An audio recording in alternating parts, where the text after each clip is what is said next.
guys, I am struggling to just get to the point of why I'm here, so I thought I'd make a quick intro video.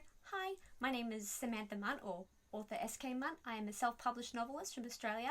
I have 26 novels published on Amazon Kindle, one non-fiction work, which is a collection of ghost stories from my local town. The other 25, though, are all paranormal romance.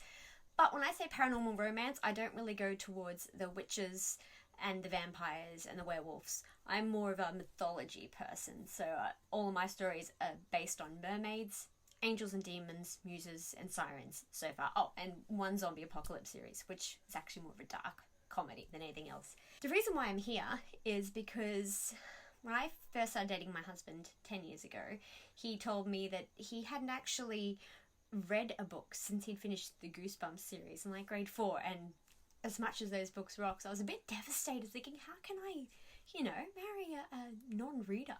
So we used to drive back and forth to this other town all the time to share custody of his daughter. So while we were driving, I started actually reading my favourite book out loud to him, which is Tomorrow When the War Began by John Marsden. Anyway, it is a fantastic bloody series, especially Australian series, and John Marsden's one of my top 3 favourite writers.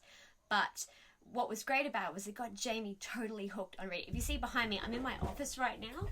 Most of these 2 middle shelves are my husband's books, and he has a fully stocked library of audiobooks and ebooks as well. He's absolutely addicted. He's easily read as many books as me in the last 10 years. So I thought I'd try that now. I found out from Amazon that I can legally read 10% of my books out loud on here. And I thought, so I might try that. I might try a few chapters of every book and see if there's anyone out there like me that kind of likes to have YouTube in on the background. So they're always, well, not just catching up on celebrity gossip and stuff, but actually learning things. I love like Simon Whistler's Top 10s and Inform Overload and documentaries. I love to really mix stuff up. So I thought, let's put one of my books on here.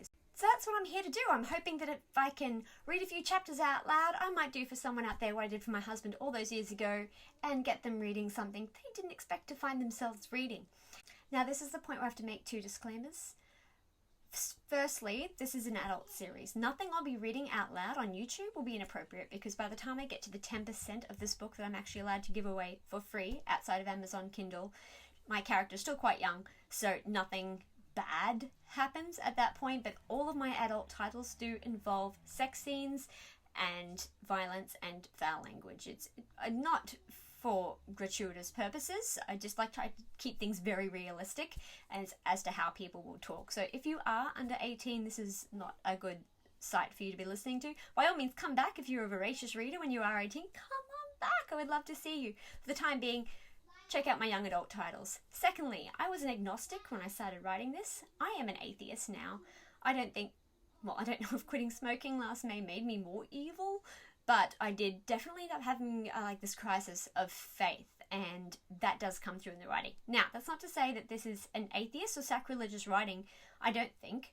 I'm not quite sure what would constitute being sacrilegious, but I do question everything. I've had a lot of people that are Christian readers are like, oh my God, this is how I see God, and God is a main character in this, and faith is a huge deal, and there's angels and demons and all that kind of stuff. So it could be fascinating for the open-minded, but if you're quite sensitive about your religious beliefs, I wouldn't encourage you to read this. Okay, so now that I've got all my disclaimers out of the way, I'm going to get straight into the point of why I'm here, explaining to you about my novel, The Given Garden.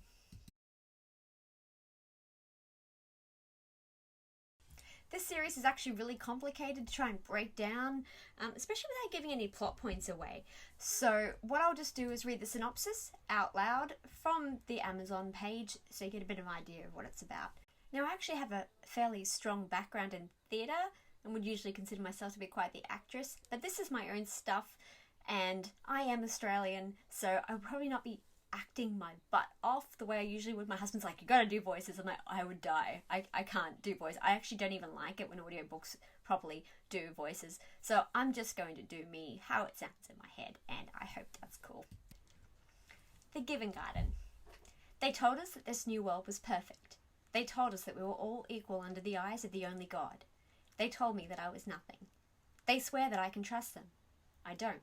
How can I believe in something in a world where faith isn't optional?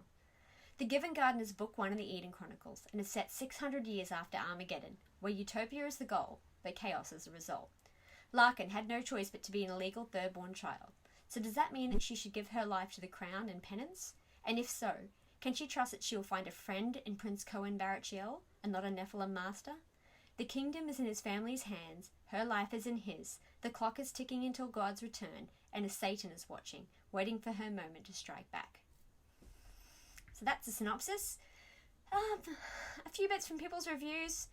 5 stars, too good to put down. I stayed up all night reading this and going to buy the next ebook in the series immediately. I cried when my e-reader said 100% completed.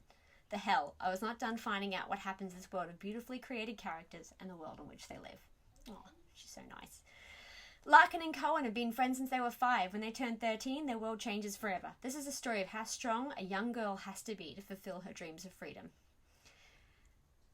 S.K Munt is without a doubt one of my favourite authors. She always brings something completely new to the table. No 2 books of hers follow the same boring formula. This one's from Howard. S.K Munt has this wonderfully amazing gift of writing that puts you there, in the moment, in the character's mind and soul. Rather than reading dispatches from the front lines, you are there, at the front lines. Thanks, Howard.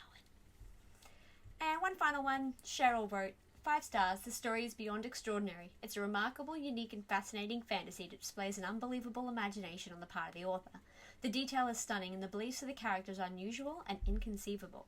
The religious doctrine and regulation in the world that was created by the author is striking throughout and immensely intriguing. The story is appealing characters and a gripping story. I'm anxiously awaiting the next installment.